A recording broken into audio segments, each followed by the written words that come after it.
പെട്ടെന്നാണ് രാമൻകുട്ടി ആ കാഴ്ച കണ്ടത്. വഴിയിൽ ഒരു ജാതി മരം വീണ് കിടക്കുന്നു. രാമൻകുട്ടി ഒട്ടും അമാന്തിച്ചില്ല. ആ മരം പൊക്കാൻ ശ്രമിച്ചു.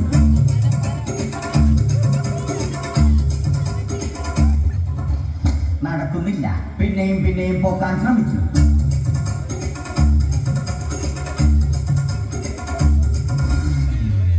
നടക്കുന്നില്ല.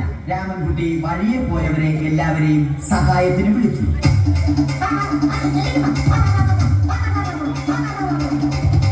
ആരും വന്നില്ല.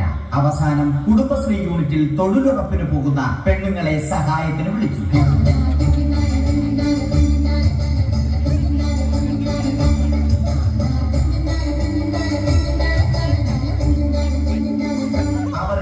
അവർ അവരുടെ സ്ഥിരം പണി തുടങ്ങി. അത് കണ്ട ദേഷ്യം വന്ന രാമൻകുട്ടി മരത്തെ ഒറ്റയ്ക്ക് പിടിച്ചു പോക്കി.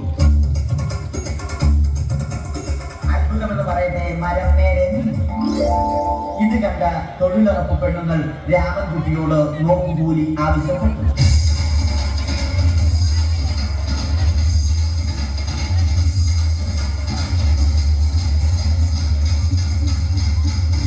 പോക്കറ്റില്ലാത്ത ബനിയൻ ധരിച്ച രാമൻകുട്ടിയുടെ പോക്കറ്റ് വരെ കീറിയിട്ടാണ് പെണ്ണുങ്ങൾ പോയത്.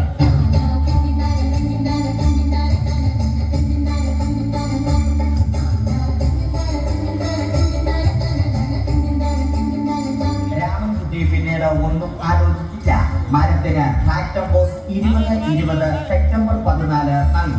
മരം തഴച്ചു വളർന്നു. ഇത് കണ്ട് രാമൻകുട്ടിക്ക് സന്തോഷം വന്നു. സന്തോഷം വന്നാലും ദുഃഖം വന്നാലും രാമൻകുട്ടിക്ക് മരത്തിനു ചുറ്റും ഡാൻസ് കളിക്കുക എന്നുള്ളത് രാമൻകുട്ടിയുടെ മാസ്റ്റർ പീസ് ആയിരുന്നു. ആ മാസ്റ്റർ പീസ് രാമൻകുട്ടി ഇവിടെയും എടുത്തു.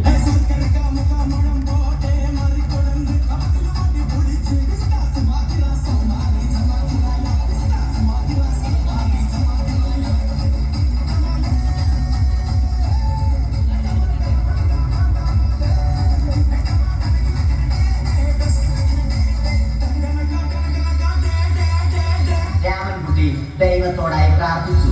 നിങ്ങൾ എനിക്ക് ആയുസ്സും ആരോഗ്യവും തരൂ. ഞാൻ മരങ്ങളെ സംരക്ഷിച്ചു കൊള്ളാം. കാരണം മരം ഒരു വരമാണ്. അവന്റെ പ്രാർത്ഥന ദൈവം കേട്ടു.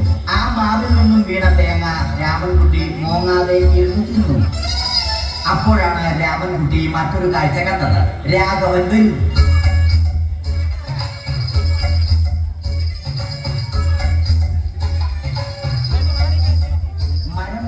ഹോബിയാക്കിയ, അതിലുപരി ജോലിയാക്കിയ രാഘവൻ മരങ്ങളുടെ ശത്രുവൻ. മരങ്ങൾ മുറിച്ച് ഫർണിച്ചർ പണിയുന്നത് തെറ്റൻ. അവനെ ഇതിൽ നിന്നും പിന്തിരിപ്പിക്കണം. അവർ തമ്മിൽ ഒന്നും രണ്ടും പറഞ്ഞു. സംസാരം മൂത്ത് വാക്കേറ്റമായി. അത് പിന്നെ അടിയിൽ കലാശിച്ചു.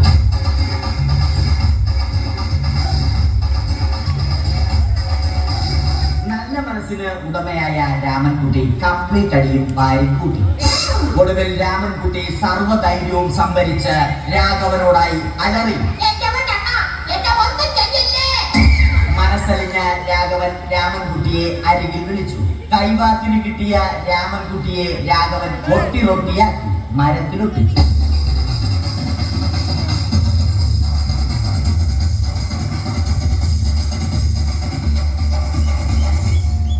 പണി കഴിഞ്ഞ രാഘവൻ സംതൃപ്തിയോടെ വീട്ടിലേക്ക് മടങ്ങി. തനിക്ക് തല്ല് കിട്ടിയാലും മരത്തെ രക്ഷിക്കാൻ പറ്റിയ സന്തോഷത്താൽ രാമൻകുട്ടി മരത്തെ കെട്ടിപ്പിടിച്ച് പൊട്ടി പൊട്ടി കരഞ്ഞു.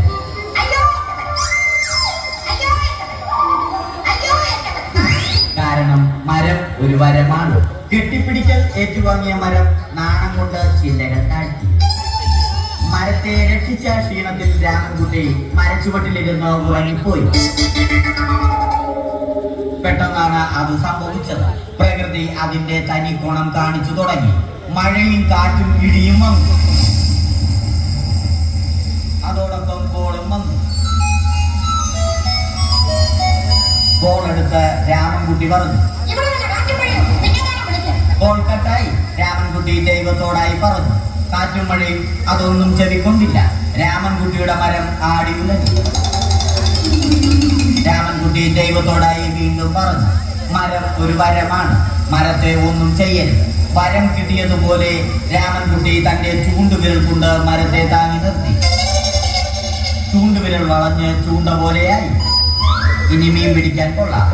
അവസാനം സംഭവിക്കേണ്ടത് സംഭവിച്ചു. രാമൻകുട്ടി അടിയിലും മരം മുകളിലും.